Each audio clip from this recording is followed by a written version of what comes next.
Maybe she did, hell, she didn't know. She'd needed to get away from Joey, and maybe she'd needed the time to stand on her own 2 feet. If she'd run straight here, straight to Law, he would have taken care of her, and was that really what she'd needed? You're thinking awful hard about something, he said softly, tugging on her hair. She rested her head on his arm. Yeah. He smelled like books. Books and grass and a guy who liked to spend as much time outside as he did inside. Looking up, she studied his face and found the boy she remembered from high school lingering in the faint smile on his face. That teasing, gentle smile wasn't much different, although his eyes were older, wiser, more tired, sadder. How much of that was because of her? She wondered with not a little guilt. Grimacing, she reached up and traced the shadows under his eyes. You're not sleeping well. I'm fighting with a book. Never sleep well when I'm doing that. You fight with them a lot, she asked. Almost every damn one of them, he said, grinning now. But that's the job. Is it what you expected? The writing? Hell, no. He kissed her forehead. He wrapped a friendly arm around her shoulders and hugged. It's a hell of a lot harder, and I spend half the day questioning my sanity, on the bad days, at least. When we were in school, I had this crazy idea that if I just sold the book, never thought past selling the one book, all I had to do was that and everything would be easy. So it's not easy? Law laughed. Hell, no. And it's never just the one book. I never thought past anything other than writing, and they don't tell you about the other shit. You have to figure that out the hard way. What other shit? He slanted a grin at her. I'll tell you about that later. Because some of that other shit is why you're here. I don't want to scare you off just yet. Like I've got a whole lot of choice. She gave him a wry smile. I'm just about out of cash, almost out of gas, and not a lot of choices. Gee, so you're here now because you're out of options, Law said, giving her a forlorn look. Thanks. She poked him in the ribs. I'm here because it's you. And you know it. He grinned down at her and she smiled back. It felt strange. She'd forgotten, she realized. Forgotten what it felt like to be with somebody whom she could actually tease, somebody she could actually smile with, laugh with. She'd forgotten what it was like to just be. Reaching out, she grabbed his hand. Law, thank you. To her surprise, he blushed. Friends, Ezra reminded himself as he showered that morning. He was going to Lena's. Was going to ask her out for lunch. Not exactly a date. Just a nice, friendly meal. He owed her that, after she'd cooked dinner for him the other day. They didn't even need to call it a date, right? It was just a friendly meal. Ezra had spent the past week being friendly with Lena, and actually, it wasn't hard. She was easy to talk with, she made him laugh, and she could cook like nothing else. The hard part came when he had to restrain himself, when she smiled at him and he found himself remembering the way her mouth felt against his, the way she tasted. The hard part came when his hands itched to touch her and he knew he couldn't. Friends, he muttered. Stop thinking about touching her, tasting her, which was impossible, especially considering that his cock ached like a bad tooth. Groaning, he slumped against the tiled wall and reached down, closed his fist around his length and stroked. Pictured her mouth. His cock jerked. Stroked harder. Remembered her taste, the way she'd moved against him.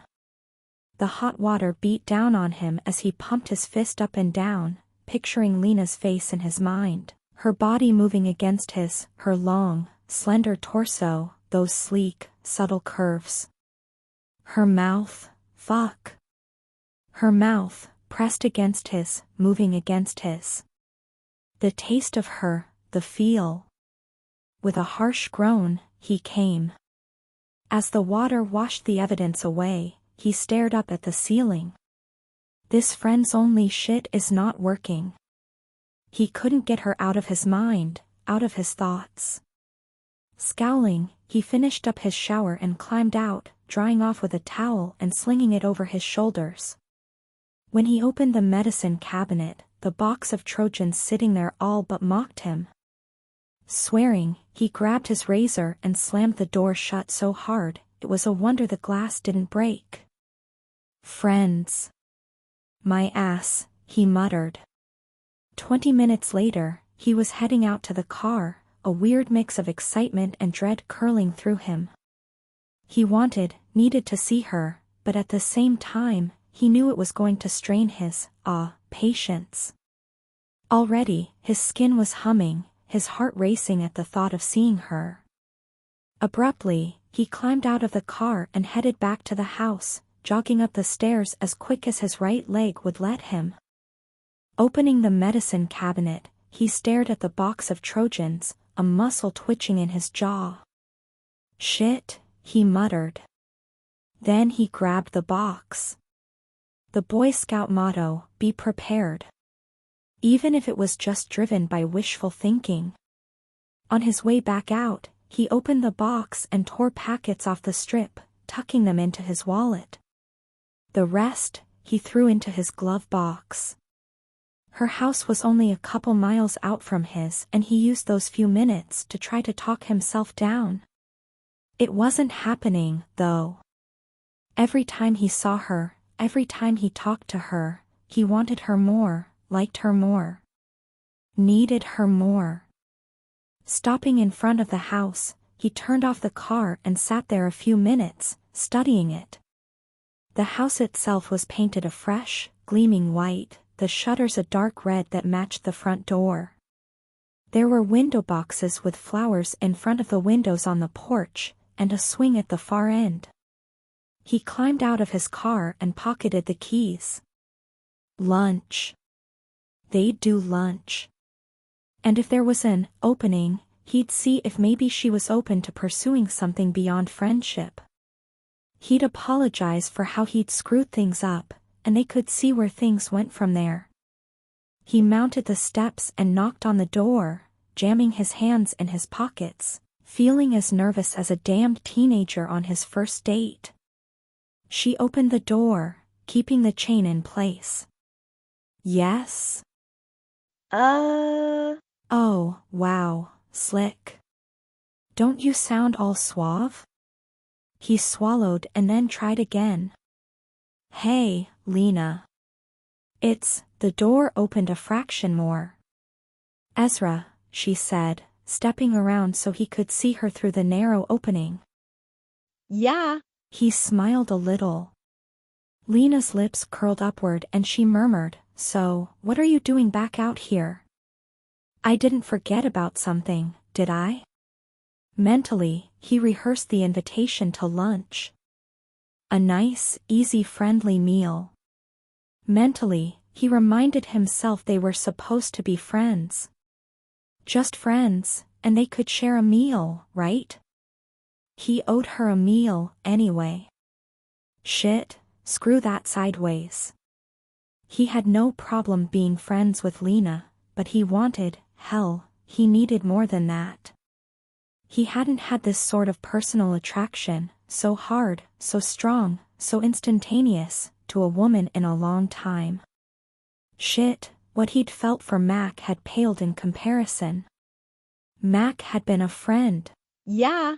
A lover. He'd loved her, in a way. He'd been attracted. But nothing like this. He didn't think he'd ever had a woman hit him over the head quite the way Lena had. Instead of lying, instead of hedging, he just stared at her. "Ah, well, I'd kind of planned on seeing if you wanted to go out, maybe get a bite to eat," he finally said, even though right then, he wasn't at all hungry. Not for food, anyway. "Kind of planned?" she echoed. Yeah. "Friends do meals, right?" She laughed. It was a low, quiet sound, sexy as all get out. "Sure, Ezra. Friends do meals." Then the door closed, briefly. He heard the metal links of the chain clink and then the door opened. Sucker punch, right to the solar plexus. She wore a pair of black cotton pants that rode low on her hips and a skinny strapped tank top that didn't quite reach the waistband of those pants, leaving several inches exposed. He found himself staring at her navel and fantasizing about going to his knees in front of her and tracing it with his tongue, and then going lower, lower, lower. His cock twitched and he groaned inwardly.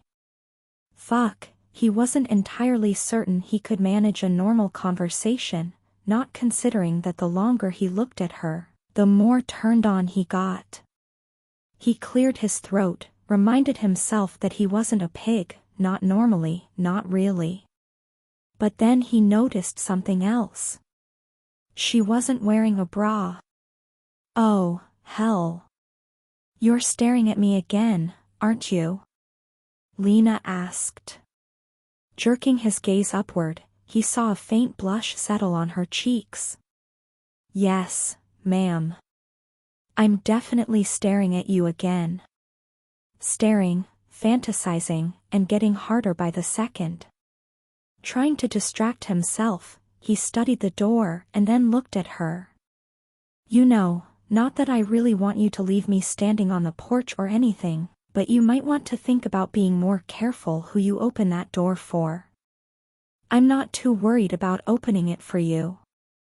It's not like this is the first time you've been here," she said, shrugging. "Besides, Puck likes you." Ezra glanced at the dog at her side, smiling a little. "He tell you that?" The small smile on her lips widened. "Sort of. His tail started wagging when you spoke." "That's a glowing recommendation from him." "Still, you should be careful." Lena smirked. Yeah. "I should. Especially since God knows if I try to call 911, they may just hang up on me. Or worse, my luck, they'd send Prather out here." Don't feel bad. I don't think it's a personal thing, the way he acted toward you. I think he's just an ass with everybody," Ezra said, tucking his hands inside his back pockets. "The reason I was out there that day was because I had some kids joyriding on my property. They did some damage and Prather kept telling me I really shouldn't file a complaint against the mayor's son." Lena made a face. "Brody."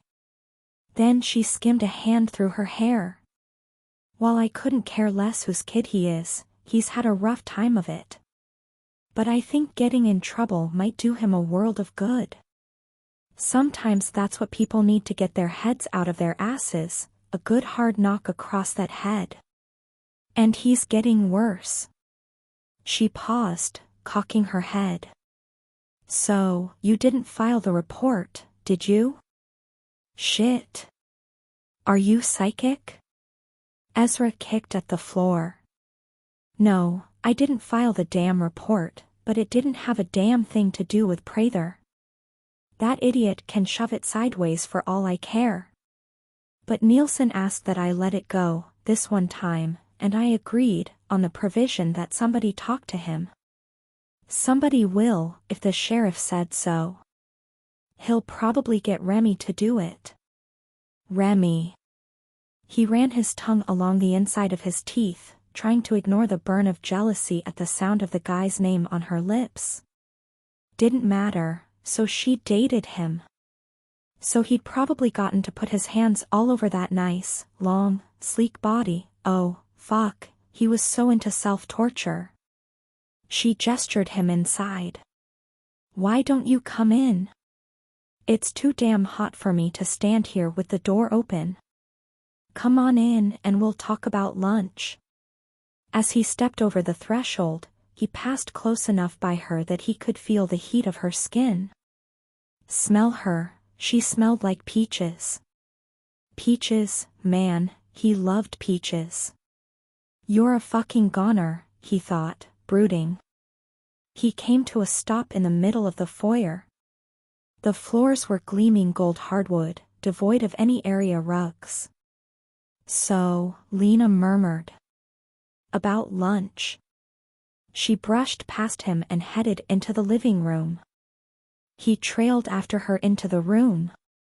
It was large and airy, almost stark in its simplicity. A couch against one wall, an overstuffed armchair that flanked a fireplace, and an entertainment system along another wall. Lena settled in the big chair, curling her legs up, loose and easy. Trying not to stare at the way her dark nipples pressed against the cotton of her tank, he moved to study the entertainment system. The TV was a smallish flat screen, but there was an excellent sound system and a pretty extensive collection of DVDs. Crossing over to them, he studied the movies, curious.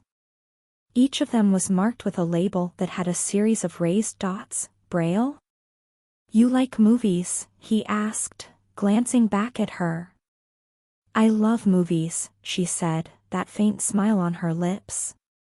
I can't see the action, but I can hear it. What I can't see, I just let my imagination fill in for me. There's something to be said for an imagination. He crossed over to the couch and settled down, watching as she tracked his movements. He stretched his right leg out in front of him and automatically rubbed his thigh. You're limp, you mind if I ask what happened? Startled, he glanced at his leg and then up at Lena. You can hear me limp? Your gait is uneven. I can hear that. She shrugged. If I'm being nosy, feel free to tell me. I've always much preferred people ask me things if they're curious rather than just stare at me and wonder. I tend to do the same thing. No. You're not being nosy, well. Yeah. You kind of are, but I don't mind. Frowning, he looked at his leg. He didn't mind her being nosy. He didn't mind telling her he'd gotten shot in the leg.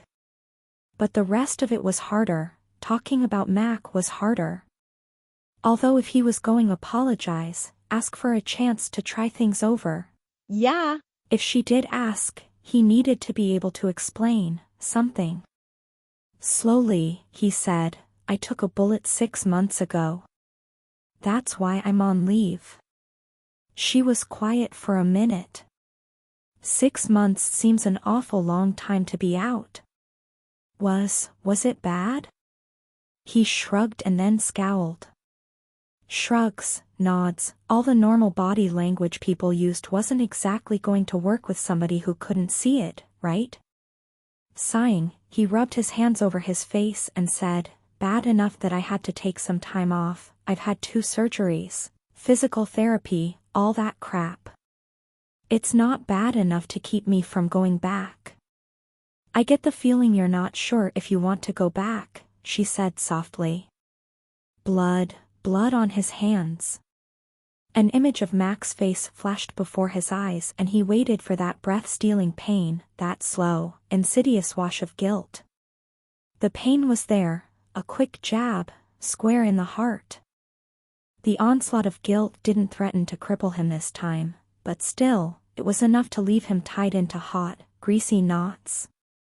The blood, shit, the blood. Fuck. He covered his face with his hands, grinding the heels against his eyes, trying to drive those images from his head. Mac, hearing her laugh, remembering how many hours she'd spent at his side, the nights she'd spent in his bed. Put it away. Fuck, he had to put this away, had to. How could he even hope to have a chance with Lena when he was letting the guilt over Mac eat at him like this? Put it away, he told himself. Now. If only it was that simple. Shoving to his feet, he paced over to the window and stared out into the front yard. Bright bursts of flowers grew around the big oak and in a flower bed in the center of her yard. I'm not sure, he finally admitted. All I ever wanted was to be a cop, you know? Even when I was a kid. Didn't really understand why then, although as I got older, I started to. It was just there, inside me. I wanted to make a difference. Help people. Then he sighed, rubbed at his neck. Tension settled there and the promise of a headache whispered at him. But sometimes when you try to change things, help people, you learn things you'd rather not know. I'm still trying to come to grips with something I learned. If I can't do that, I can't go back. And I'm still trying to figure out if I want to. Lena was quiet for a moment and then, softly, she said, if I'm being too intrusive here, tell me to shut the hell up. Was there a woman involved in this? What makes you ask that? Ezra asked, his voice rusty and tight. Something in your voice. Instinct. I don't know. And the fact that you didn't outright say no when I asked just now tells me I'm right. She drew a leg up and rested her knee on her chest. Ezra, I like you. A lot. And yes, I know we're tossing this friends line back and forth, but I also suspect you know as well as I do there's something more than friends between us, or there could be. She licked her lips and asked, am I right? Yeah. Okay. Then tell me the truth here. If you're pining over some woman you lost back on your job, I need to know. I'm not interested in playing with some guy who's on the rebound. He laughed, it hurt, like he was choking on broken glass. Rebound. Shit. Trust me, what I am is not rebounding. I can tell you that the last thing I had in mind when I came here was falling for somebody. The last thing I wanted was to meet somebody, you. Hell, it just sort of happened. Sighing, he turned around and rested his back against the wall, staring at the floor without really seeing it. I had a partner. Her name was Mackenzie. We'd been together for close to 3 years. Sighing, he reached up and rubbed the back of his neck. We were lovers. It's not exactly the ideal situation, but we weren't planning on getting married. It was another one of those things. It just happened. We were friends, we understood each other, liked each other. We were compatible. Friends with benefits? Lena offered. Yeah. I guess. He smiled half-heartedly. She was one of my best friends. At least I always thought she was. The last year I was on the job, we'd been working this one job, theft ring. We'd get close, and then boom, nothing. Over and over and over. A muscle throbbed in his jaw. There was only so much he could tell her, only so much. Too much was classified, some, he still didn't remember. Fumbling for the words, he haltingly continued, I had suspicions that there was a cop involved. Proving it, though, that was damn near impossible and it was Mac. Tearing his eyes away from the floor, he looked at Lena's face. Yeah. That's... She paused, pursed her lips. Well, that's bad. Reluctantly, he smiled. You're a master at understatement, gorgeous, you know that? Well, I was going to say, that's so beyond fucked up, but I was trying to be polite. Fucked up describes it pretty well, though, he muttered. Is she in jail? Jail. Blood. The blood. Shit. Images flashed through his mind, the crime scene photos. Why in the hell had he looked at those? Mac's lifeless face, her eyes in that death stare, forever imprinted on his memory. No, no. Why in the hell not? Lena demanded. Because she's dead. Ezra turned away and stared out the window. He couldn't see the colorful bursts of flowers now. Couldn't see the vibrant green of the grass or the cool shade cast by the trees. He saw an alley, the echo of a memory. She's dead, Lena. The reason my leg is all fucked up is because she shot me. I took 2 bullets in the leg. I don't remember her shooting me. I don't remember shooting her, but I did, and when I shot her dead in the heart and killed her. He said it so calmly, so matter-of-factly. He could have been giving her a weather report, Lena thought. Except the weather forecasters often got more excited about their reports. But there was an underlying tension in his voice, and she suspected there was a world of pain hiding inside him. All of a sudden, his retreat a few weeks ago made sense. A lot of sense. Damn, Ezra. When you said you'd gone through some rough shit, you weren't kidding, were you? Lena said softly. He was silent, but she hadn't exactly been expecting a reaction. Can you tell me what happened? No, there was a heavy, tired sigh. Technically, I shouldn't. But even aside from that, it's not even possible, because I don't remember. The doctors don't know if I'll ever get those memories back. I'd had a tail, a couple of internal affairs cops following me, and pretty much everything I know about that night is based on what they saw. I'm sorry. Hell, you didn't do anything. No. But it hurts you. It hurts you a lot. She nibbled on her lower lip and then slipped off the couch, crossing the floor to stand beside him. Lifting a hand, she held it out until her fingers brushed against his back. Moving her hand up, she rested it on his shoulder, and tried not to think about that very nice back. A long, ridged line of muscle. Nice, nice, nice. Comfort, not seduction, Lena. For some reason, us humans are prone to feeling guilty when we shouldn't. You ever notice that? She said, lowering her hand to her side before she gave in to the urge to let it roam where it would. You think I shouldn't feel guilty for killing my partner, he demanded. Oh, I can't comment on that, although, if it was me, well, I'm fond of life. While I might regret that it was necessary, I think I could kill in defense of my life, she said, shrugging. But that's not what you're feeling guilty about, or at least that's not the majority of it.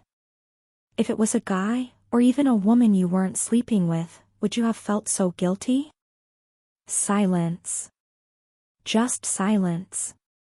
I don't think you would, Lena murmured. Ezra, this weighs on you, I can tell, and I don't want to make it worse. You cared for her, I know. But have you ever wondered if maybe she encouraged a physical relationship just for a reason like this? To make it harder on you if you ever found out what she was doing? He blew out a hard breath. Shit. Yes, I've thought of it. Could she have done that? Yes, he said, the word rough, raw, and slow, like she was dragging it out of his chest with a rusty hook.